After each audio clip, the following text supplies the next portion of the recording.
Imagine that you're a 31-year-old single father coal miner who lives with his mother and disabled veteran father, and then you become friends with former President of the United States. 7 News reporter Brendan McNamara sat down with the author of this book and joins us live in the studio to tell us how the two met. Brendan. Thank you, Steve. President Trump and Shane Bouvet became friends in 2018 after a long and odd sequence of events. Bouvet, being a blue-collar coal miner, heard Trump's messaging on manufacturing and decided that he would volunteer for the Trump campaign. He built up a huge social media following, and after waiting in line at a rally for 18 hours, he finally got to meet the president. They hugged, and Bouvet said that they would be, quote, great friends. A local newspaper picked up the story, and before long, he was on the front page of the Washington Post. The friendship between the two took off.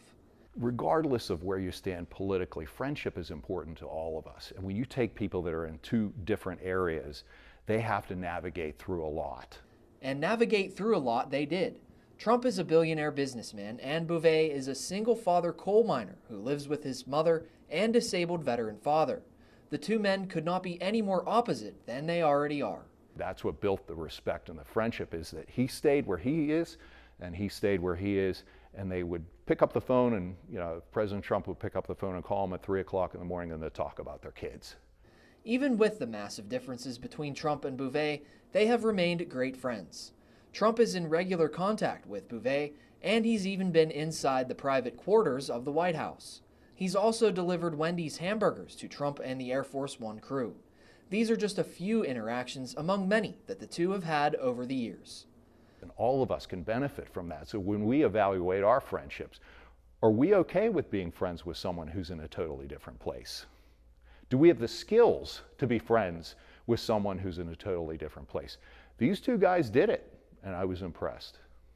On a side note, the author of the book, David Allender, had it reviewed by people who hate President Trump.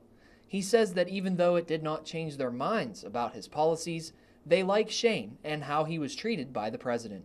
They feel free from hating him, which is good for their mental health.